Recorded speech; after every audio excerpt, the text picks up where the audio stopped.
Hello everyone, welcome to maths logic. So अभी तक हम लोगों ने चैप्टर 1 जो क्लास 11 की चैप्टर 1 स्टार्ट की है उसमें हम लोगों ने क्या क्या देखा है। सबसे पहले तो व्हाट इज फिजिक्स, फिर मैथ्स क्यों जरूरी है फिजिक्स के लिए हम लोगों ने वो देखा। नेक्स्ट टॉपिक क्या था, यूनिट। उसके बाद यूनिट कौन डिसाइड करता है और डिफिनेशंस ऑफ बेस यूनिट जो है, जितने भी सात बेस यूनिट हैं तो उनका डिफिनेशन यहाँ तक तो हम लोगों ने देख चुका है। अब नेक्स्ट हम जाएंगे डायमेंशन पे। ठीक है, डायमेंशन क्यों इंपॉर्टेंट है, डायमेंशन कैसे हमारे काम को इजी करता है, कैसे हम कोई इक्वेशन जो है डायमेंशनली करेक्ट लिखते हैं। कोई इक्वेशन जो होता है हमेशा डायमेंशनली करेक्ट लिखा जाता है फिजिक्स में। ठीक है, तो ये सब चीज पर ध्यान रखते हैं। ठीक है, उसके कुछ प्रॉपर्टीज को देखेंगे। डायमेंशन डायमेंशन को स्टडी करते टाइम में उसका क्या प्रॉपर्टीज होता है, उसके डायमेंशन को लिखने टाइम में कैसे कैसे उसको लिखा जाता है, ये सारा चीज अभी हम देखेंगे नेक्स्ट इस वीडियो में। यूजेस हो सकता है नेक्स्ट वीडियो में चले जाए, लेकिन जो थोड़ा सा डायमेंशन के बारे में, उसकी डिफिनेशन और उसकी प्रॉपर्टीज को आज हम देखेंगे और कुछ प्रॉब्लम्स दिया जाएगा जो आप करेंगे। ठीक है, और मेरा मेल आईडी है, मैं मेल आईडी होगा तो लास्ट में दे दूंगा। आप उस पर जो भी सॉल्यूशन अगर आप करते हो तो उस पर भेज देना, मैं इसमें कर लूंगा।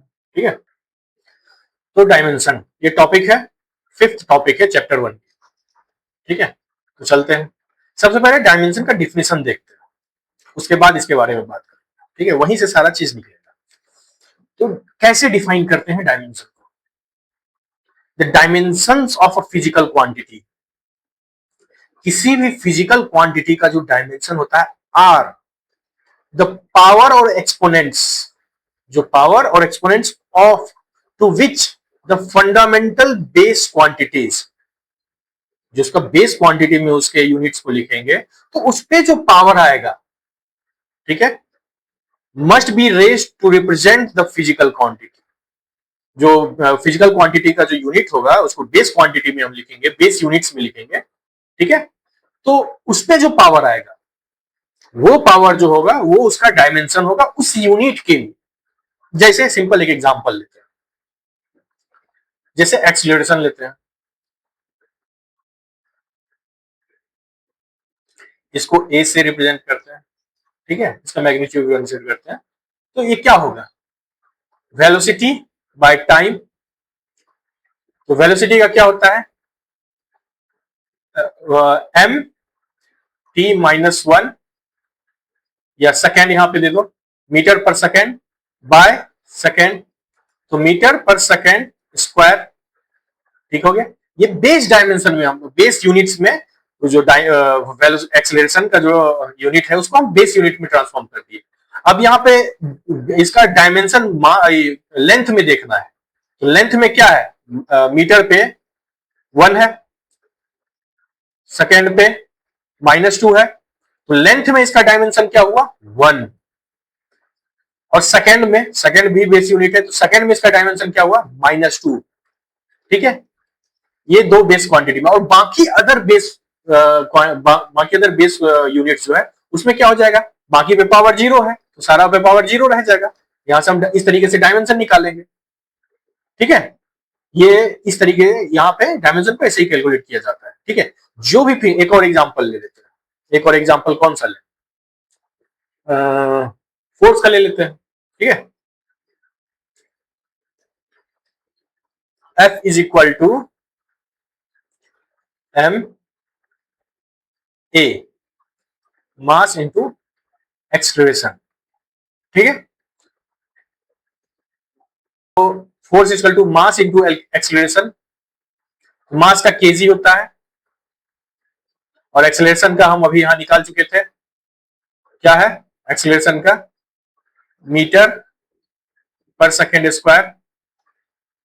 ठीक है, तो केजी मीटर पर सेकेंड स्क्वायर। यहां पे वेट में, मास में उसका क्या डायमेंशन हो जाएगा, क्योंकि इस पे ऊपर 1 है, लेंथ में 1 है, और सेकेंड में टाइम में -2 है। ठीक है, तो ये हो गया डायमेंशन में फोर्स का। केजी में क्या डायमेंशन है 1, मास लेंथ में 1, और सेकेंड में -2।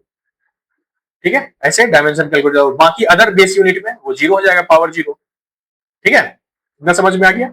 अब जो है डायमेंशनली जब हम लिखते हैं ना, तो उसका एक सिंबल, जैसे उधर यूनिट में हम क्या लिखते थे लेंथ के लिए मीटर, यहाँ पे डायमेंशन में इसको कैपिटल एल से रिप्रेजेंट करें। जब भी लिखेंगे तो उसको कैपिटल एल से रिप्रेजेंट करेंगे। मास को कैसे रिप्रेजेंट करेंगे, मास को यूनिट में कैसे रिप्रेजेंट करते थे, केजी, यहां पे कैपिटल एम से रिप्रेजेंट करेंगे। ठीक है, टाइम को कैसे रिप्रेजेंट करते थे यूनिट में, सेकेंड, इसको कैपिटल टी से रिप्रेजेंट करेंगे। ठीक, अब इलेक्ट्रिक करंट को, इलेक्ट्रिक करंट का क्या दिखाते थे, एम्पियर, इसको यहां आई से, कैपिटल आई से रिप्रेजेंट करेंगे। ठीक है, थर्मोडायनेमिक टेम्परेचर के लिए केल्विन जो के यूज करते थे वही यहां के रहेगा।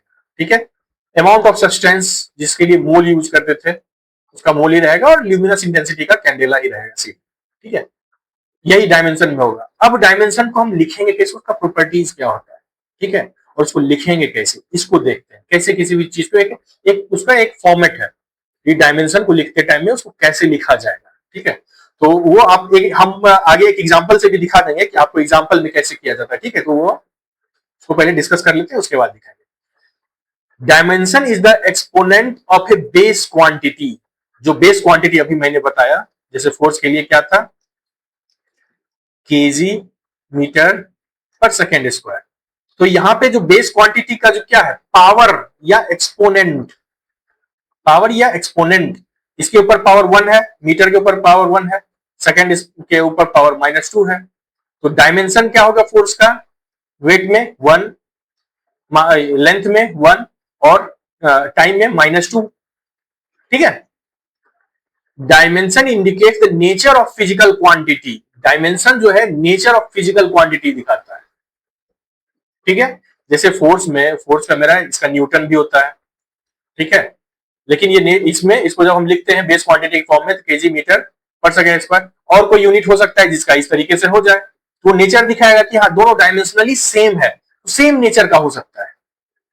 ठीक है, डायमेंशनली लगभग सेम हो जाए तो वो सेम नेचर का होगा। जैसे v is equal to U plus A T. ठीक है, वेलोसिटी इक्वेशन में जो हम लिखते थे, ये भी वेलोसिटी का होता है, इनिशियल वेलोसिटी। एटी का भी जो आएगा डायमेंशनली जब हम इसको लिखेंगे, तो ये भी आ जाएगा फाइनली वेलोसिटी के टर्म। ठीक है, यहां पे एटी जो आ रहा है इसका भी नेचर वेलोसिटी का ही होगा। ठीक है, इक्वेशन में ये डायमेंशनली, ये आगे हम बताएंगे कि क्यों इसको इस तरीके से लिखते हैं।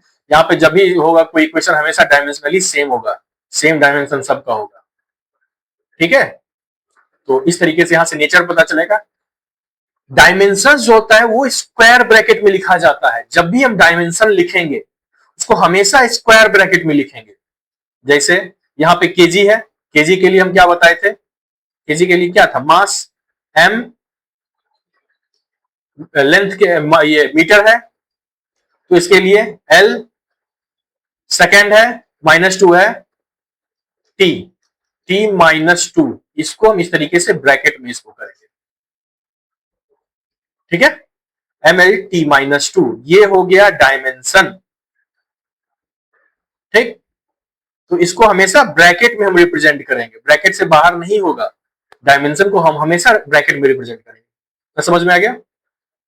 Only the power of base quantities are considered, base quantity का पावर ही कंसीडर होगा। मान लो हम यहाँ पे न्यूटन दे दिए, जैसे एनर्जी है, क्या होता है, F.dr is equal to F.dr, ये लेंथ हो गया, ये मान लो फोर्स को हम न्यूटन लिखते हैं, डिराइव्ड क्वांटिटी है, डिराइव्ड यूनिट है। ठीक है, और यहाँ पे लेंथ दे दिए, तो न्यूटन जो है इसको, इसका डायमेंशन हम चेक नहीं करेंगे, हम डायमेंशन चेक करेंगे, इसको हम पहले बेस क्वांटिटी में कन्वर्ट करेंगे, उसके बाद हम इसका डायमेंशन चेक करेंगे। सबको जो जो लेंथ होगा वो एक जगह पे आ जाएगा, उसके बाद मास एक जगह पे आ जाएगा, जो भी यूनिट होगा सारा जो होगा पावर होगा समअप हो जाएगा। मान लो कि लेंथ एक बार और यहाँ पे आ गया न्यूटन, यहाँ पे फोर्स में क्या है, ML-T-2 इंटू एल। ठीक है, तो यहां पे क्या हो गया, 2 बार एल आया, ML² T-2, इसका पावर और इसका पावर ऐड हो गया, 1 + 1 2, ML² T-2। अब ये डायमेंशन हो गया मेरा एनर्जी का। ठीक है, न्यूटन के फॉर्म में उसको डिराइव्ड क्वांटिटी के फॉर्म में नहीं लिखेंगे, उसको बेस यूनिट के फॉर्म में लिखेंगे। ठीक, यहां तक हो गया। अब आते हैं, ये तो हो गया numerical constants two half pi E are these numerical constants are dimensionless. ठीक है, जो भी न्यूमेरिकल कांस्टेंट्स है, पाई का वैल्यू, ई का वैल्यू, ये सब सारा डायमेंशनलेस है। ठीक है, इसको डायमेंशनलेस कंसीडर करेंगे। जैसे काइनेटिक एनर्जी का क्या होता है, काइनेटिक एनर्जी का E is equal to half M V square, ये इसका जो डायमेंशन होगा। और पोटेंशियल एनर्जी, जैसे ग्रेविटेशनल पोटेंशियल एनर्जी को लिखते हैं mgh।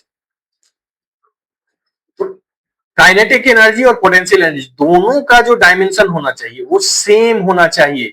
भले ही इसमें हाफ आगे न्यूमेरिकल टर्म लगाओ, इसका कोई वैल्यू नहीं है। यहां पे अगर 2 भी रहेगा तो भी सेम डायमेंशन होगा, 2mv² हो जाएगा तो भी सेम डायमेंशन होगा, हाफ mv² हो जाएगा तो भी सेम डायमेंशन होगा। डायमेंशन चेंज नहीं करेगा। ठीक है, कोई भी कांस्टेंट से मल्टीप्लाई करेंगे तो डायमेंशन में कोई फर्क नहीं पड़ेगा, इसलिए डायमेंशन में उसका कोई यूज नहीं है। इसके कारण इसका लिमिटेशंस भी होता है, लेकिन डायमेंशनली अगर किसी चीज को देखना चाहे, नेचर किसी भी फिजिकल क्वांटिटी का समझना चाहे, तो ये हम डायमेंशन को देख के समझ सकते हैं कि किस नेचर का होगा वो फिजिकल क्वांटिटी। ठीक है,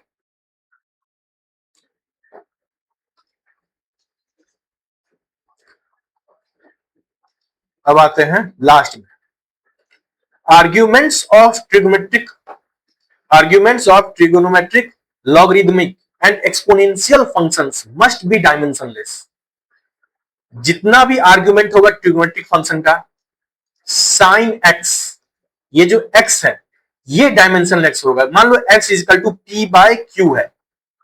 ठीक है, तो जो वैल्यू, जो डायमेंशन पी का होगा वही क्यू का डायमेंशन होगा, इसलिए डायमेंशन कैंसल आउट हो गया, इसलिए ये हमेशा डायमेंशनलेस रहेगा। Argument of trigonometric function, cos x, ten x, हमेशा ये जो होगा डायमेंशनलेस रहेगा। ठीक, लॉगरिथमिक फंक्शंस, जो भी लॉगरिथमिक फंक्शन है ln, जो भी मान लो ये p बाई क्यू है, ये भी हमेशा डायमेंशनलेस रहेगा। x जो यहाँ पे p बाई, ये मान लो x है ln x, तो ये जो होगा इसका कोई डायमेंशन नहीं होगा, ये हमेशा डायमेंशनलेस रहेगा। Exponential function e to the power x, e to the power x, ये जो x होगा हमेशा ये डायमेंशनलेस रहेगा। ठीक है, ना समझ में आ गया? तो इसके बेसिस पे हम डिसाइड लिखेंगे, बनाएंगे डायमेंशन किसी चीज का। अब एग्जांपल देखते हैं। ठीक है, फोर्स का एग्जांपल है, सिंपल, आप इसको देख सकते हो। Calculate the dimensional formula for force. Force के लिए डायमेंशनल फॉर्मूला क्या होगा? फोर्स का क्या होता है? Mass into acceleration, M A mass. अब मास का क्या है? डायरेक्टली एम लिख दिया और एक्सीलरेशन को ब्रैकेट में किया। अब ठीक है, अब मास का कैपिटल एम लिखते हैं। एक्सीलरेशन का क्या होगा? मीटर पर सेकंड स्क्वायर होता है, तो मीटर के लिए लेंथ के लिए एल कर दिए और टाइम के लिए टी माइनस टू कर दिए। अब फिर ब्रैकेट कंबाइन करके M L T minus two हो गया ये मेरा फोर्स के लिए। ठीक है, समझ में आ गया? अब जो है दूसरा एग्जांपल हम देखते हैं। Calculate the dimensional formula of energy from, जो काइनेटिक एनर्जी है उससे डायमेंशनल फॉर्मूला हम कैलकुलेट करेंगे, हाफ एम वी स्क्वायर। ठीक है, तो इसका क्या हो गया? E is equal to half M V square, mass v square, m का क्या हो गया? यहाँ एल टी माइनस वन का whole square, M L square T minus two, सबको जब हम एक साथ यूनिट को एक साथ करेंगे, M L square T minus two हो गया मेरा। एक एग्जांपल ले लेते हैं mgh का। ठीक है, इसको भी करते हैं, देखते हैं। एनर्जी होगा दोनों, एक तो काइनेटिक एनर्जी, एक पोटेंशियल एनर्जी, डायमेंशनली तो सेम होना चाहिए। तो चलो ग्रेविटेशनल पोटेंशियल एनर्जी को देखते हैं।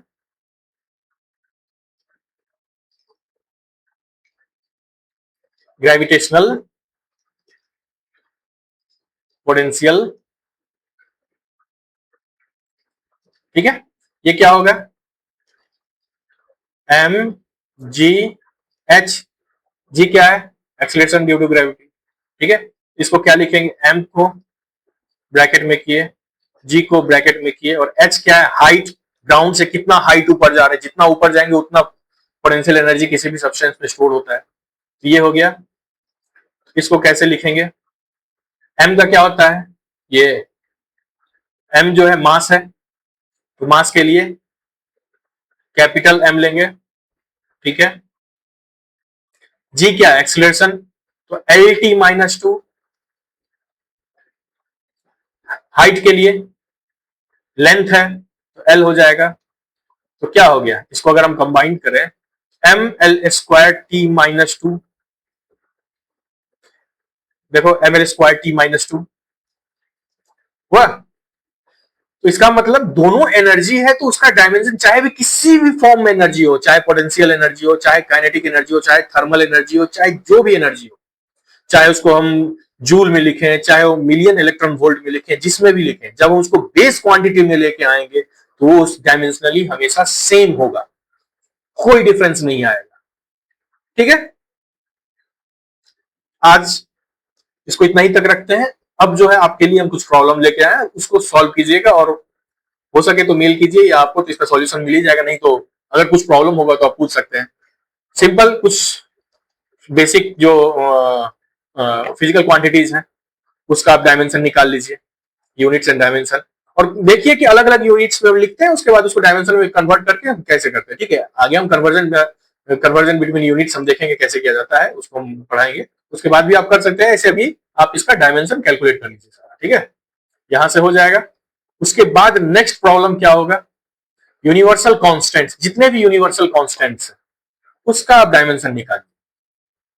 ठीक है, और देखिए कि क्या डायमेंशन होता है, जैसे speed of light, gravitational constant ji, Planck's constant H, ये सब सारा जो है सबका आप डायमेंशन कैलकुलेट कीजिए, क्या डायमेंशनल हो, किस बेस क्वांटिटी पे उसका डायमेंशन क्या आता है, लेंथ में क्या डायमेंशन आता है, मास में क्या डायमेंशन आता है, इस तरीके से आप कैलकुलेट कीजिए। ठीक है, और लास्ट प्रॉब्लम है, आपको फाइंड आउट करना है कि मैंने ऐसे तो दे दिया है, बस आपको चेक करना है कि करेक्ट है कि नहीं, डायमेंशनली जो बाकी भी है, जितना भी यहाँ पे टर्म है, क्या डायमेंशनली सेम है कि नहीं है। जैसे यहाँ वर्क, एनर्जी और टॉर्क, इसका सेम डायमेंशन आ रहा है कि नहीं आ रहा है। प्रेशर, प्रेशर लाइक है, प्रेशर और स्ट्रेस, इसका सेम डायमेंशन आ रहा है कि नहीं आ रहा है। इसी तरीके से बाकी सारा जो है आपको चेक करना है कि इन सबों का सेम डायमेंशन आ रहा है कि नहीं आ रहा है।